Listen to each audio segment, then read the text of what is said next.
En Côte d'Ivoire, la crise post-électorale est encore très présente dans les esprits. Durant les violences, fin 2010, de nombreuses familles ont été séparées, notamment dans l'ouest du pays. Face à l'horreur, des enfants se sont égarés dans leur fuite ou ont été confiés à des connaissances de la famille. 1200 mineurs se sont ainsi retrouvés seuls dans les camps ou réfugiés dans des villages au Libéria. 5 ans plus tard, certains viennent de regagner leur village. Nous avons suivi Sylvestre, 10 ans, et sa sœur Makado, 8 ans, sur la route du retour dans leur pays. Reportage d'Anna Sylvestre Traîné, Arnaud Forger et Katrina Vitozzi. Beyouba, au nord du Libéria. Le petit village n'est qu'à quelques kilomètres de la frontière ivoirienne. C'est ici que Sylvester et sa sœur Makado ont trouvé refuge en janvier 2011, après avoir fui la crise post-électorale en Côte d'Ivoire. 5 ans plus tard, les deux enfants s'apprêtent à prendre la route du retour. Oh, Sylvester. Sylvester, comment vas-tu? Bien? Makado, comment ça va? Pour eux, c'est le début d'une nouvelle vie. Cela fait des années qu'ils sont séparés de leur mère. Là-bas, les choses ont un peu changé, mais ils sont au courant. On les a préparés pour qu'ils puissent s'adapter à la vie de l'autre côté de la frontière. Au plus fort des violences en Côte d'Ivoire, leur mère les a confiés à une de ses connaissances. Puis de déplacement en déplacement, leur trace s'est perdue. Les enfants, seuls et réfugiés, ont été pris en charge dans ce village. C'est le CICR, le Comité international de la Croix-Rouge, qui a retrouvé leur famille et qui va les ramener dans leur village d'origine. Les enfants du village ne vont jamais les oublier. Ils ne vont jamais les oublier.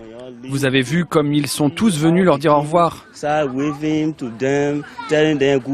Vous ne pouvez pas comprendre notre dialecte. Mais certains sont très tristes parce que leurs amis partent aujourd'hui.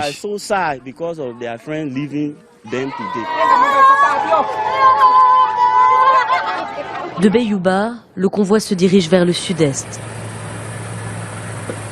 C'est à Floleu, en Côte d'Ivoire, que les deux enfants sont attendus.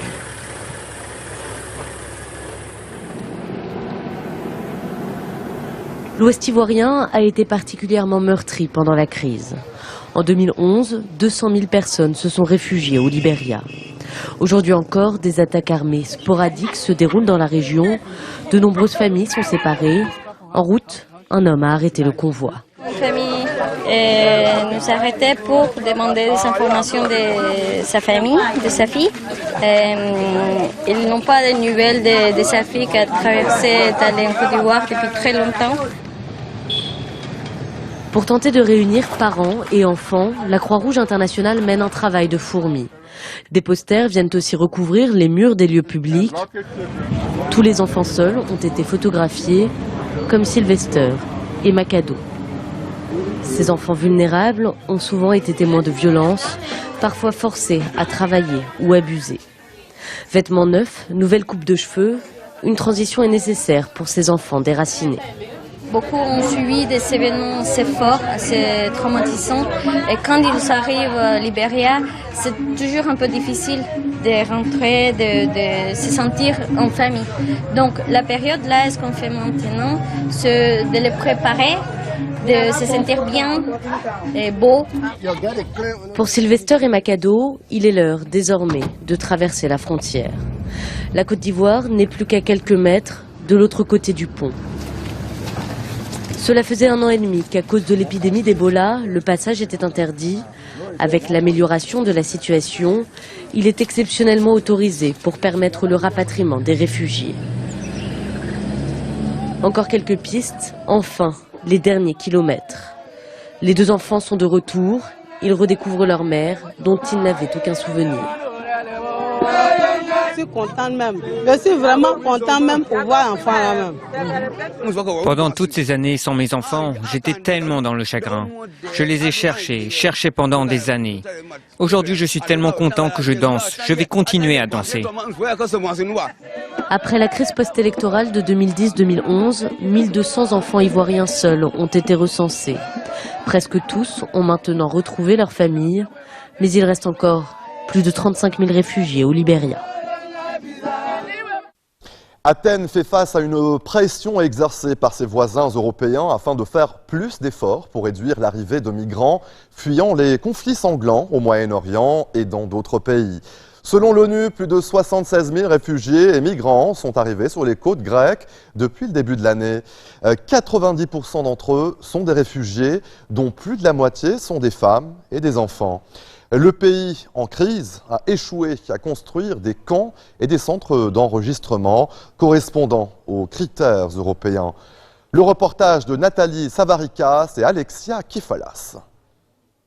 Des préfabriqués pour les réfugiés en transit à Léros, ces conteneurs se transformeront bientôt en des logements pour les demandeurs d'asile qui ont survécu à la traversée périlleuse depuis la Turquie voisine. Les Grecs ont entamé une course contre la montre pour terminer ce que l'on nomme les hotspots sur 5 îles avant la date limite fixée par l'Union européenne. Sinon, ils risquent d'être exclus de l'espace de libre circulation de Schengen. L'armée a même été déployée pour accélérer le tempo. On a accéléré la procédure. Le projet sera achevé dans le délai fixé. 1000 personnes pourront être hébergées. Le camp est divisé en 2 parties. Il y a le centre d'accueil et la partie logement. Ici, vous pouvez voir les logements. Outre le logement, ces hotspots sont conçus pour renforcer la sécurité. Nous avions besoin de faire ces hotspots pour que ces personnes puissent être identifiées rapidement, conformément à nos engagements vis-à-vis de l'Union européenne. Il faut aussi les accueillir de la meilleure façon possible dans un espace organisé. La sécurité sera bien sûr améliorée et tout le monde sera identifié avec des documents. Empreinte digitale, interview, enregistrement et demande d'asile, tout va être à présent traité sous un même toit par les fonctionnaires grecs, européens et les ONG. Les migrants ne seront plus en mesure d'échapper au contrôle. Ils seront dirigés vers cet endroit et enregistrés avec un processus très spécifique. La sécurité sera renforcée une fois que tous seront identifiés. La Grèce est le principal point d'entrée pour les réfugiés qui rêvent d'Europe.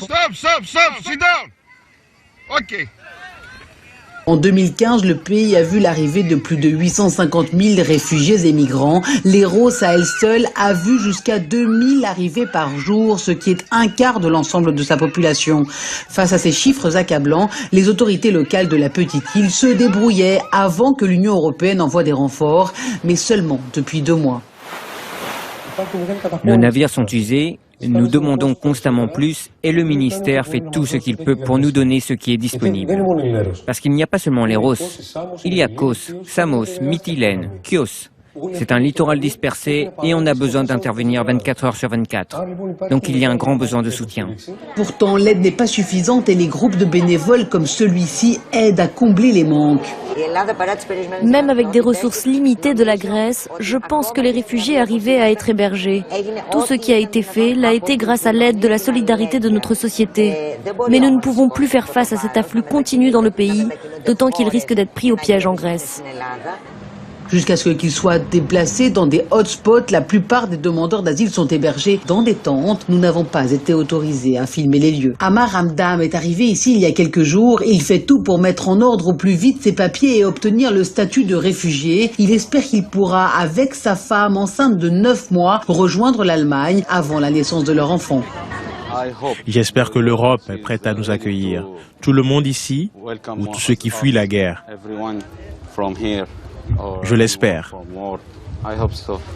Mais le voyage est encore long et les clôtures aux frontières se dressent tous les jours. Comme Amar, la moitié de tous les arrivants sont des familles venues de Syrie, transportant leurs biens sur leur dos, dans l'espoir de construire un avenir en Europe. Présenté par les autorités chinoises comme une mesure choc pour s'attaquer à la pollution, des tribunaux dédiés aux affaires environnementales ont ouvert depuis 2012. Ils jugent des entreprises coupables de dégrader l'environnement. Avancée supplémentaire, ces cours de justice autorisent des ONG à porter plainte contre des entreprises. Une nouveauté en Chine, où la société civile est d'ordinaire réduite au silence. Ces tribunaux sont-ils efficaces? La société civile a-t-elle réellement un pouvoir contre la population? Reportage à Pékin et Guangzhou de Pierre-Philippe Beurson. Jusqu'à l'année dernière, il y avait ici un lac, une réserve d'eau douce entourée de verdure. C'était l'un des rares parcs de Chongping, une ville en lointaine banlieue de Pékin. Mais le lac a été asséché et les arbres coupés par un promoteur immobilier qui souhaite construire des résidences de standing. Pour Madame Guo, une voisine, c'est un crime environnemental qui doit être puni. C'était une bouffée d'air pur, ce parc. En été, les gens venaient pêcher. Depuis sa disparition, tout le monde est en colère. Une action en justice a été lancée et on a porté plainte. On espère que ça va aboutir et qu'on va reconstruire le parc. Une association a porté plainte contre le promoteur et espère recevoir 1 million d'euros de dédommagement pour réhabiliter les berges et restaurer l'écosystème. C'est une nouveauté dans la loi chinoise. Des ONG peuvent désormais traîner en justice des entreprises pour crimes environnementaux. La plupart des cas sont jugés au tribunal numéro 4 de Pékin. Le verdict du parc de Chongping doit être rendu dans quelques semaines et l'association est confiante. On ne connaît pas encore la décision finale. Le jugement devrait être rendu prochainement. Le cas est en bonne voie. La justice verte engrange les succès. Ce cabinet spécialisé dans le droit environnemental croule sous les demandes.